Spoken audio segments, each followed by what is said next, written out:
Hey everyone, so as the arrival of the GT500 slowly inches closer, today I want to talk about a topic that's kind of taboo to a lot of people, and I want to discuss the breakdown of how much I actually paid for the car. I really don't have an issue with talking about how much I paid for this car. We all know how much these cars cost. Really the big questions are if you're financing it and if you're paying a markup or not. Those are for the most part the larger variables for these cars. So I want to get into the exact pricing breakdown for my car. I want to talk about the loan that I'm taking out for the car as well as the game plan to pay the car off. So the breakdown for the car itself was just over $103,000. Now, this was basically an MSRP deal, but in order for me to get the car at MSRP, I had to agree to purchase $7,000 worth of add-ons for the car. Now, the breakdown from the dealer for the add-ons, some of these were done at the dealer, some of these were done off-site by professional detailers. Breakdown is they charged me $1,000 for ceramic window tint, which is done by a professional window tinter they have that comes and does all the cars for them. Charged me another $1,000 for paint fabric protection. The fabric protection is put on at the dealer, and the paint protection, which is essentially ceramic coating, is done off-site at the same place that does the PPF. And the fabric protection also comes with a warranty, so if I were to rip or damage the seats, they cover it up to a certain level. And they charged me $5,000 for the XPEL clear film, which is PPF. That's done by AP3 Atlanta. And they put the ceramic coating on as well. That $5,000 also includes the cost to have the car flatbedded back and forth since they don't drive it. Now, this is kind of expensive for what it is, but basically that was the deal. And you know, I probably could have got this done a little bit cheaper locally, maybe a few $1,000s, but with how hard it is to get these cars right now, especially carbon fiber track pack cars, I had no issue paying a little bit of extra for these add-ons. The cheapest I have found a local carbon fiber track pack car is like $25,000 over, and that's just a straight markup with no add-ons included into it. So I have no regrets. I think this overall was a very good deal. I'm very gracious to this dealer, and I think I did overall very well on this car. So they listed the car itself with accessories as just over $110,000. They charged me a $700 documentation fee. The taxes, which for the state of New Jersey, they charge an extra 0.4% for luxury cars like this, so it pushes the taxes just over 7% versus the normal 6,625. That was $77.79. Then the title and licensing fees from New Jersey were almost another $400, and then some $3 fee from Georgia in there. I don't really know what that was. So the total out the door price for this car was $118,912. That's everything included. Now, as you can see, I put down $27,500. Now that seems like kind of a random number. I'll get into how we ended up with that amount. So essentially, I financed $91,412 for this car. So that's quite a bit of money, but at the end of the day, I think when you're financing a car, the main thing is you need to look at your finances and see if you can comfortably afford a car loan and be able to maintain your lifestyle. Some people kind of overstretch themselves a little bit on car loans, but I took a good look at my finances and I can comfortably afford this car. I'm not nervous about borrowing that much money. I feel very comfortable in doing this, so I didn't basically want to move any additional money around, so I borrowed quite a bit, and I'll get into actually why I ended up borrowing so much. So as far as the loan details itself, I did my loan through USAA. I did a 6-year loan on this car at 2.79%. Now, I did the loan the day before the feds did the first interest rate hike that they did back in June. I wanted to wait as long as possible because you have a 45-day window from when they qualify you. So basically, the car hadn't even been built at that point, and I knew that big interest rate hike was coming. So I locked myself in, and actually the next day the loan rates already went up to 3.14, and since then they've gone up even more with all these interest rate hikes. So the process was actually pretty easy. This is actually the first loan I've ever taken out for a car. It was really only about a 10-minute process. I thought they were going to ask for a lot more, but because it was a new car, that basically skipped the car needing to be evaluated or anything like that. So all they basically needed from me was, they asked me how much I wanted to pre-qualify for. I said, let's just do $100,000. And they obviously ran a credit score, and they wanted the 2 most recent pay stubs from me. And literally I sent them all that stuff, and 10 minutes later, they sent me an email saying you're approved.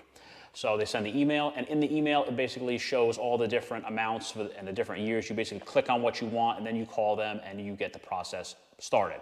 So I could have done a 5-year at $269, but I was like, I'll just do a 6 at $279. It's only a little bit more, so that's really not too bad. Now, I think the interest is about $8,100 in total interest if I wait the full 6 years to pay it off, but I'm probably going to pay the car off pretty early. If I had done monthly payments, just a single monthly payment, it would have been $1,380 a month for 6 years. I opted for the bi-weekly payments. Now, just like on a mortgage, if you do bi-weekly, it pays the interest down faster. So now it ends up being $637 every 2 weeks instead of $1,380 once a month. So that'll help pay the interest down a little bit quicker on the car itself. So, and again, I feel very comfortable paying that amount. Even though it is a lot of money, I'm very comfortable with that. I only really had 2 hiccups with USAA during the whole process, and overall they were pretty minor. The first one was how I came to that weird down payment number.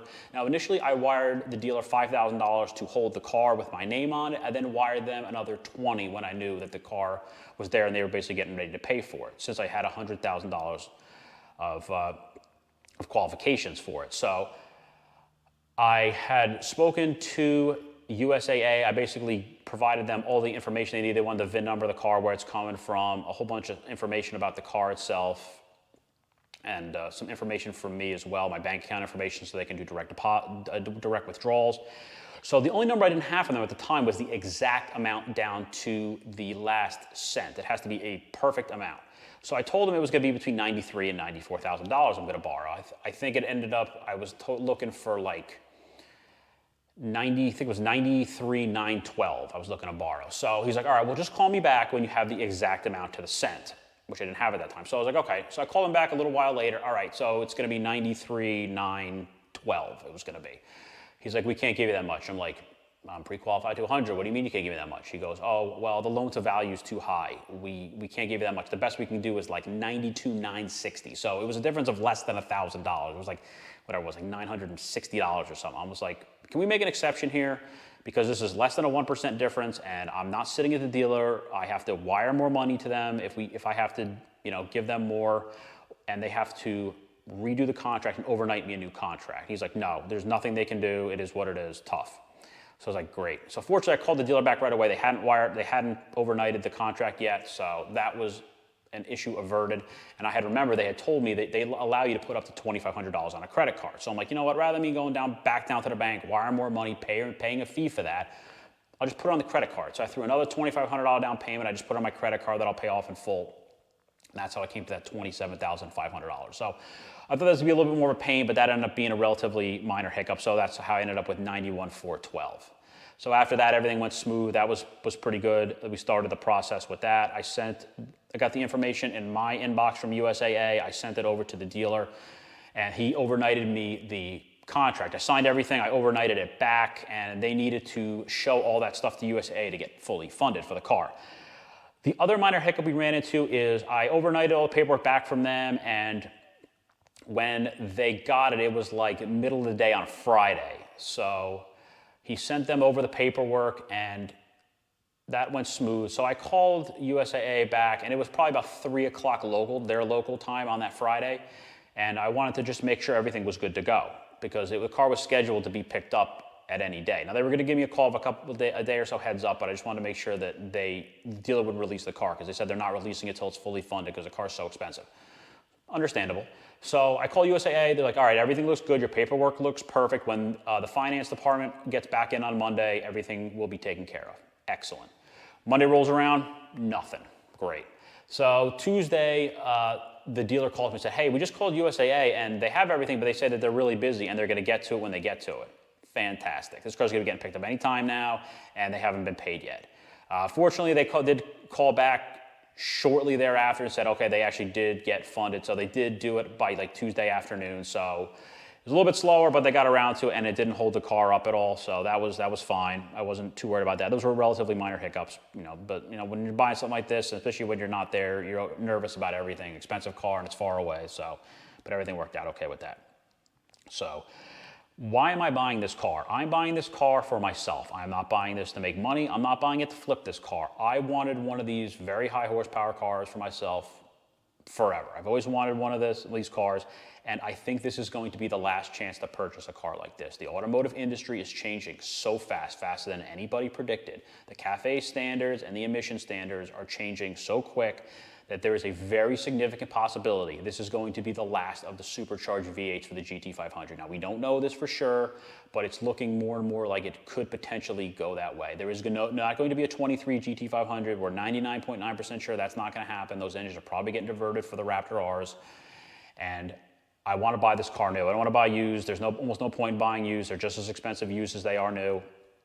And then the warranty period is shorter if they're used anyway. So I just rather would buy new and not deal with somebody else's headache. And this is pretty much going to be the last opportunity. Just like I think this thing is going to be the last of the manual transmission Shelbys and the values are up, I think it's going to be the same thing with the 500s. If this does end up truly being the last of the supercharged V8s and they don't go to some electric or hybrid or whatever they're going to do set up for the next GT500, I think the values will be very solid on these cars. Now, there's always up and downs in the market, and the prices are actually down a little bit now as interest rates are starting to rise and there's some instability in the market.